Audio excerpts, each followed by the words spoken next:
Hello and welcome, it's time for a new set and that means that we are looking at the most unique cards from it.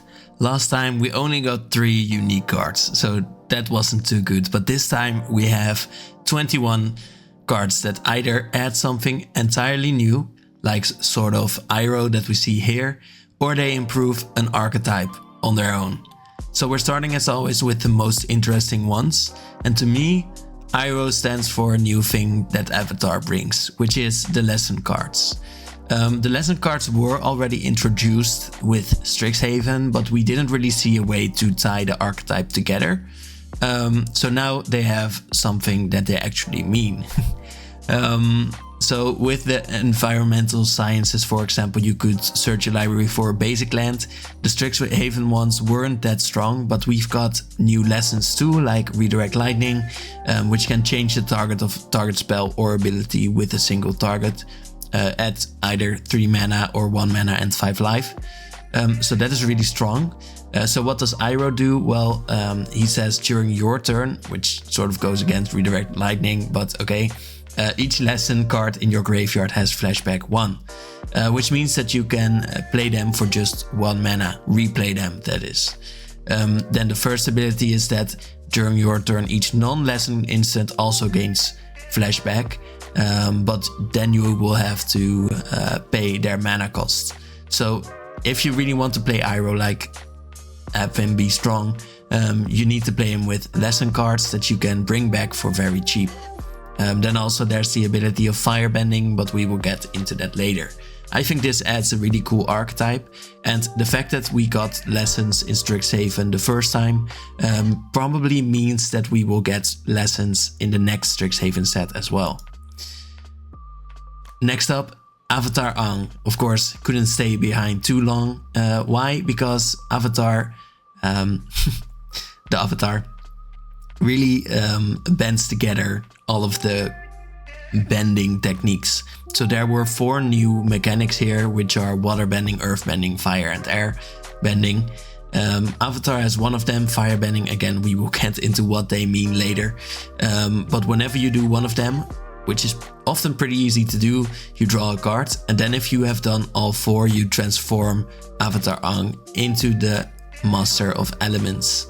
And as the Master of Elements, not only does he gain 2 power and 2 toughness, which is, well, cool, your spells will be Wooburg last to cast. So that means that you can, for example, if you would play another Avatar Aang, it would be for free. But if you have something that is, let's say, black, white and 2 mana, it will only be black and white, cheaper, I think. Yeah, I had to check that, but it is true. It does only reduce the colored mana, but that is still a very strong cost reduction. And it is very flavorful in a way, because what you can see is that Avatar Aang in his beginnings does know all of the elements. So red mana for fire, green mana for earth, white mana for air, and blue mana for water. But he doesn't really know how to, like, let's say, be evil or think about himself. So he really has to learn that as well, which is a sort of emotional journey he goes through even after he has learned all of the elements. But okay. The other ability is also really cool, because at the beginning of each upkeep, you can choose to transform Aang back, which you can, for example, do when you feel confident that you will be able to waterbend, earth, fire and airbend in the same turn again.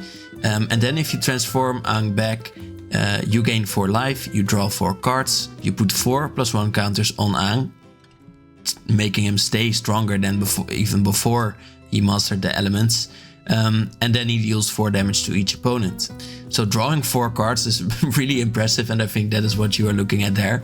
And it should allow you to, well, have a more easy time with bending all of the elements again in a turn. But really cool, and it really brings all of the abilities together in a way that feels flavorful. So I feel that is cool. Another one doesn't seem very important. It's an airship, one that the Fire Nation uses to attack everyone. But its ability is really cool. it's a 4 mana 4/4, but you have to crew it for 1. That means that it is a little bit less strong than most air elementals, but still it is a very cheap cost. But you can double this and give it to yourself. So at the beginning of your end step, if you sacrifice a permanent this turn, you can create a token that's a copy of this vehicle. And that copy will also have that ability, so it will also be able to copy itself.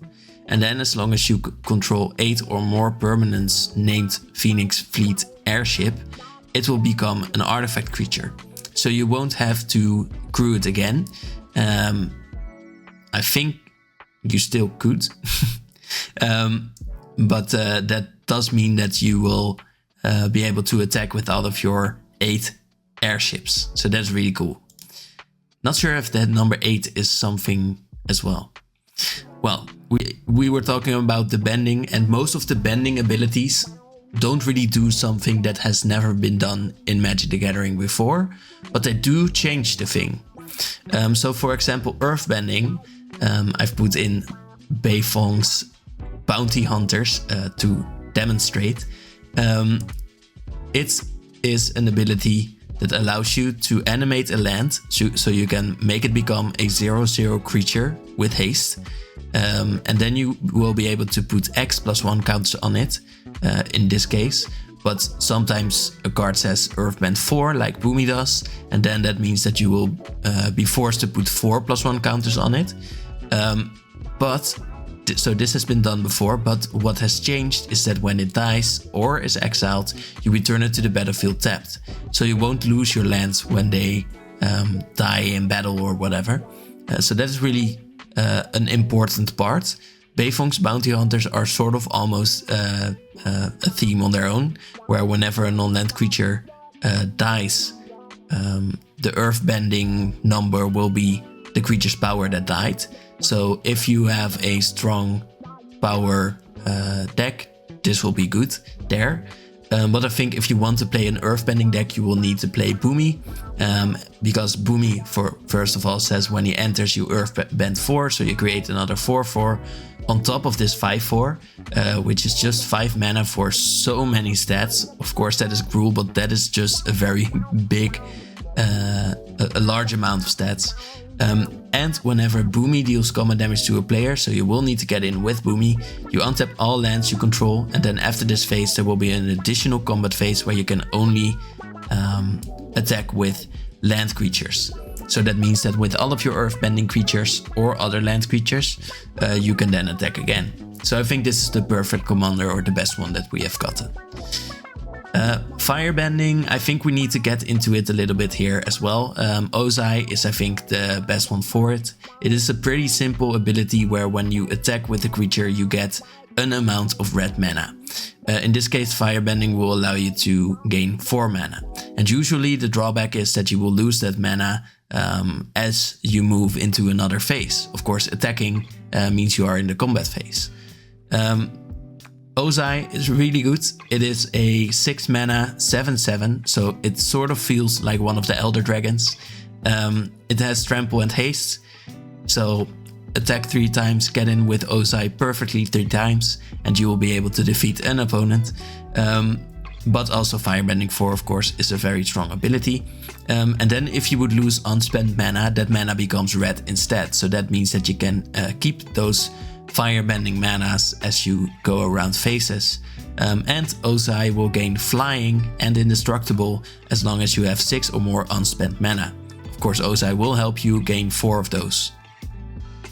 So you could pay 4 or 6 mana to have this guy become flying and indestructible, and you won't even have to pay the mana yet. So I think that is interesting, but most of all, I think this is really cool as a commander that really revolves around himself. The Firebending itself doesn't really make for a new deck yet. We also have Airbending, which is, I think, best demonstrated here as a sort of board wipe. Avatar's Wrath is 4 mana for a board wipe, so that's really cheap, but it has the drawback that you airbend the creatures instead of destroying or exiling them. So what does that mean? Well, to airbend, you exile them, and while each one is exiled, its owner may cast them for 2 mana rather than their mana costs. So that does mean that they will have to pay a little bit, but only a little bit, and everyone will be, it will be very easy to replay your boards, and you won't be the first to replay your board usually, so you will need to do something with that. But I think this is still a very strong board wipe, because first of all of your opponent's creatures will be exiled, and if they don't have a way to play them instantly, that means that they won't be able to defend themselves, so that's one thing. Also, this board wipe says choose up to 1 target creature that you don't have to airbend, so that means that you can at least attack with 1 creature. If you are able to rebuild a little bit aside from that, well, that will mean that you will be able to deal a bunch of damage. Also, until your next turn, your opponents cannot cast spells from anywhere other than their hands, so that does deplete that drawback where they would be able to rebuild very quickly. So there actually isn't a drawback at all, because you will be first to rebuild and you will be able to attack your opponents, and this board wipe is only 4 mana. So I think this is a very cool tempo swing that is so strong that I felt like I needed to mention it, because I think it upgrades the board wipes that white has, which is already, I think, the strongest color for that. But let's move to another strong color. Go the Face Stealer is a very interesting character in the show. Let's say interesting, but very interesting as a magic card too. I feel like no one has done this ability better yet. So when Go enters, you exile up to 1 other target creature, meaning for 6 mana you at least get to remove another creature, so that is something worth 3 or 2 mana. Whenever another non-token creature dies though, you may also exile it. So any other non-token creature that dies you will be able to exile. And then you can pay 1 life to choose a creature card exiled with Go, and then Go will gain all activated and triggered abilities of the last chosen card. So you can switch Go between those faces that they have stolen to gain most of their abilities, meaning that you can be very flexible in how you build this up. It also doesn't say activate only as a sorcery, so you can do this at instant speed to react to anything that you want to get triggered by. So I think that is really cool and sort of balanced, but also new. So I like this. Also, not new at all, but the Earth King shows us an ability that needed something else, and I feel like this is that something else. So the Earth King creates another bear with him, his friend that you also see in the art. And then whenever 1 or more creatures you control with power 4 or greater attack, you may search your library for up to that many, so to the amount of creatures that were attacking with power 4 or greater. You can look for basic lands and put them onto the battlefield tapped.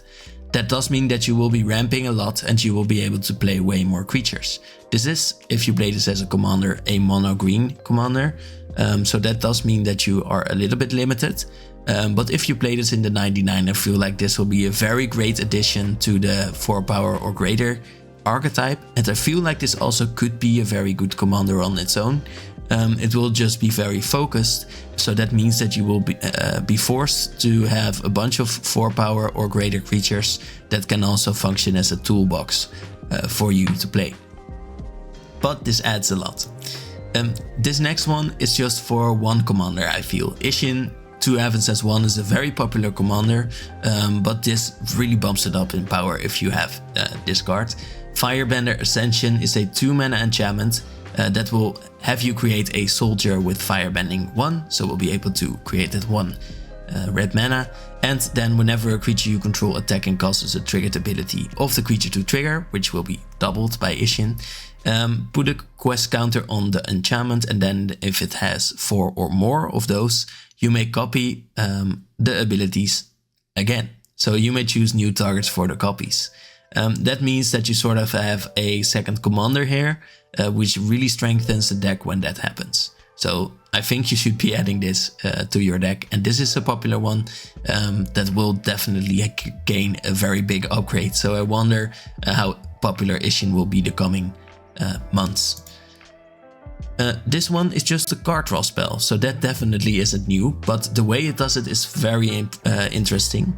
I feel that this is the best waterbending card that I have seen personally, because it really plays into its own archetype. There are some other cards that have waterbending on them that have nothing to do with waterbending really, but this one really feels like it. Why? Well, if you play this, you are probably playing it in a deck that creates a bunch of small artifacts and or creatures. So what does waterbending do? It says that while paying a waterbending cost, you can of course pay mana with your lands, but you can also tap your artifacts and creatures to help pay for that waterbending cost. So this is a spell that is 3 mana to draw 2 cards, and that would just be it. Then you exile the card and it's gone.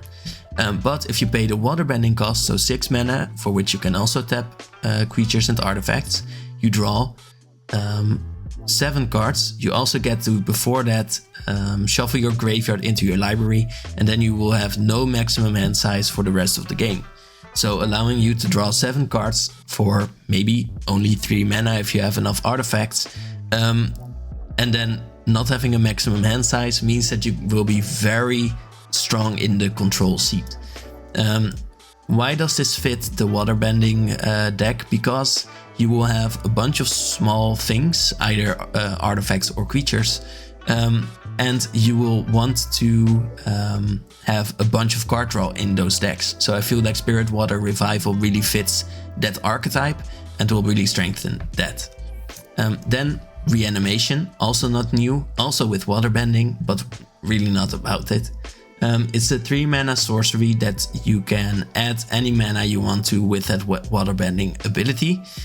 So X, and then X will mean the following.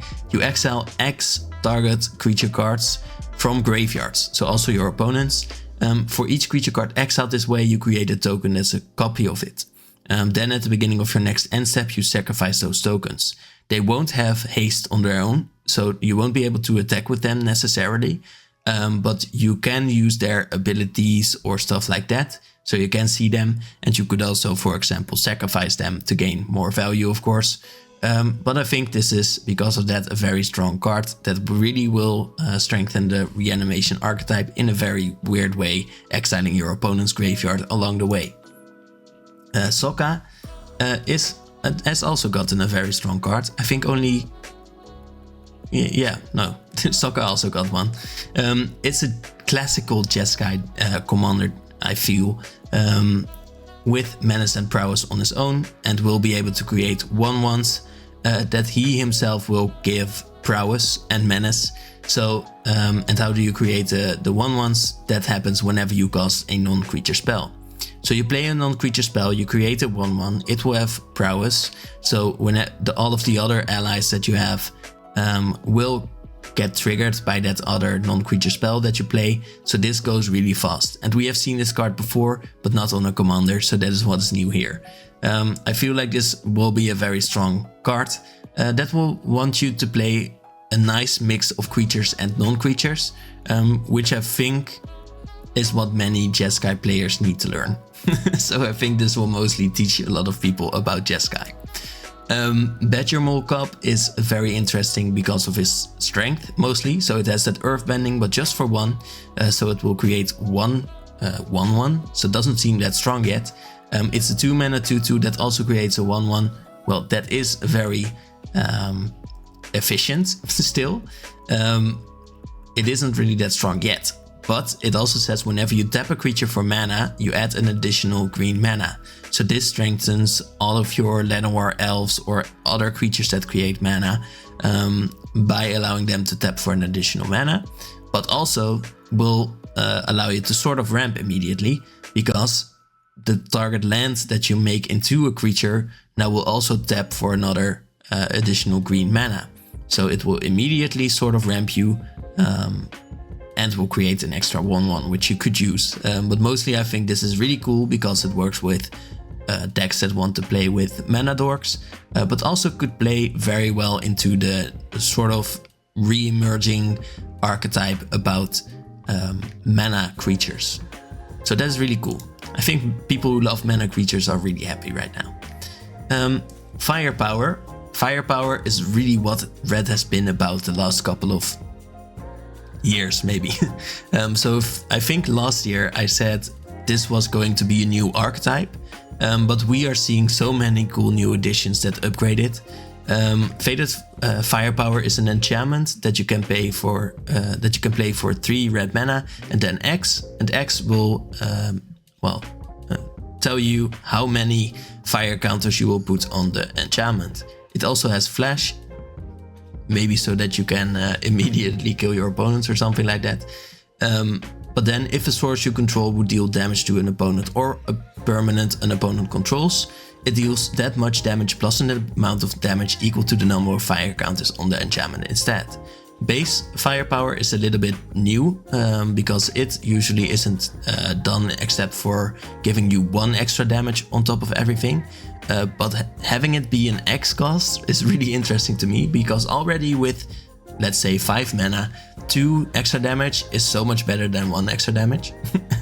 I think this is really strong already, but you could of course use this with some sort of infinite mana glitch or something like that to immediately be a very a cool finisher, I would say, which is not the instant, but I feel like it is still adding to that archetype that really should establish itself soon. I'm not really sure where it will come from or what commanders people will use, but I feel like this will happen soon. The extra damage archetype. Secret of Bloodbending is a 4 mana sorcery lesson as well. That I think is really cool on its own already. I think the waterbending version of this spell doesn't really add anything new. It is big, but the non-waterbending is a little bit new. It's sort of like goading, but better. So you control target opponent during their next combat phase for 4 mana. That means that you can choose who your opponents will be attacking, but also what spells they will be using at instant speed at least. So if the spell's additional cost, which is 10 waterbending mana, was paid, you control that player during their next turn instead, which is not new but very strong as well. So I feel like this is very strong in the waterbending type of decks, but could be played in basically anywhere, because 4 mana to control your opponents during their combat can be very devastating already. So yeah, watch out for this one. Wan Shi Tong, the Librarian, is also just very strong.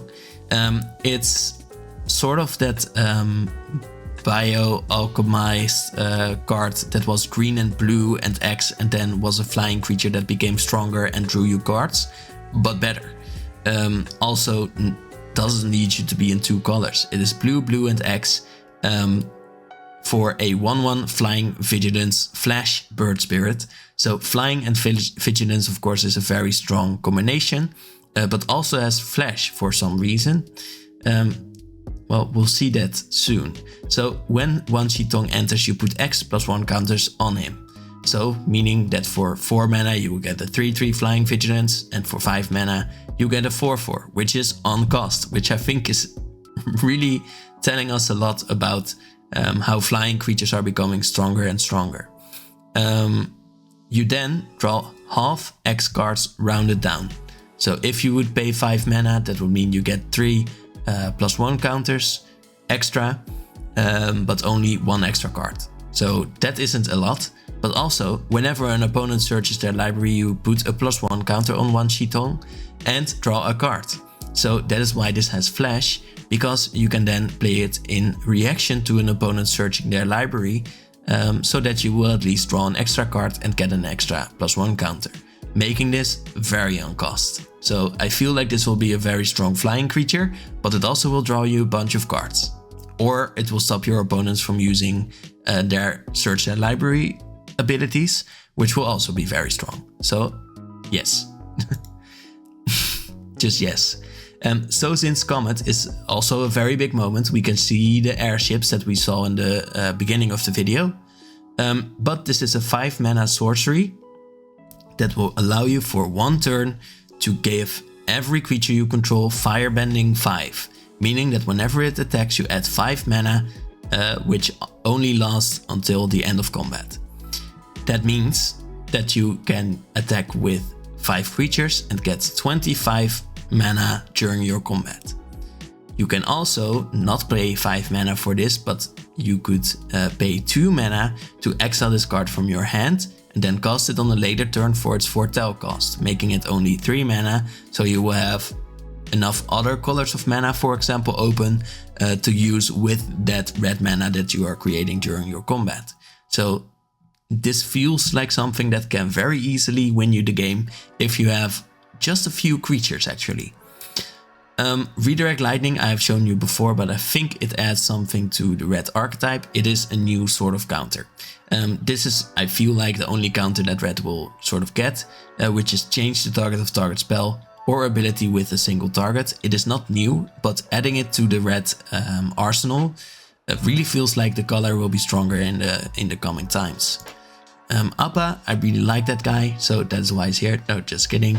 I feel like he is a very great, maybe even commander for your airbending or flicker deck, something like that. It's 4 mana for a creature that says when it enters, you airbend any number of other target non-land permanents you control, meaning you could protect your creatures from a board wipe or something like that. Or a targeted spell that targets a creature, you can just choose to airbend only that creature. Or if you have a bunch of creatures that give you extra value when they enter the battlefield, of course, you can also use Appa and then just pay 2 mana to have it enter the battlefield again. It has flash so that you can protect your creatures at instant speed. It also has flying, making it a formidable creature on its own. And whenever you cast a spell from exile, you also create an extra 1/1. So if you exile all of your own creatures and then play them again, you will get an extra 1/1 for the trouble. So that is very strong altogether and definitely means that Blink is back in white. Again, back to another strong color. This is a board wipe, first of all. It's 6 mana on the Rise of Sozin to destroy all creatures. That is overcasted, but it does way more, which makes it casted again. You choose a card on the second chapter, a card name. You search target opponent's graveyard, hand and or library for up to 4 cards with that name and then exile them. Of course, up to 4 cards doesn't really work in Commander usually. But still you could find a card that you hate from your opponents if you know what combo they are running or something like that. But what is most important, I feel, is the creature version in most of these enchantments. This is a cycle where every color got an origin story and then a big creature. But the creature is usually what is mostly triggering. Firebending 3, of course, Lord Sozin has to be able to firebend, and then whenever he deals combat damage to a player, you may pay X mana. Dealing combat damage is during your combat, so that means that you can still use that 3 firebending mana at least, and then when you do, you put any number of target creature cards with total mana value X or less from that player's graveyard onto the battlefield under your control. Meaning that you can very easily, if you get in with Fire Lord Sozin, steal a bunch of creatures from your opponent. Singular that is, this time. But this is a very strong effect to steal all of your opponent's creatures, if that is the archetype that you are in. Last and least, Yue the Moon Spirit. It's a 4 mana 3/3 with flying and vigilance. As you can see, that is the usual cost you would pay. 1 mana more for the power and toughness that you get. So 4 for a 3/3. But it also has Waterbend 5. So again, you can use other creatures and artifacts to tap for that. And then you may cast a non-creature spell from your hand without paying its mana cost. At least you can pay something that is costed 6 mana for 5 mana now.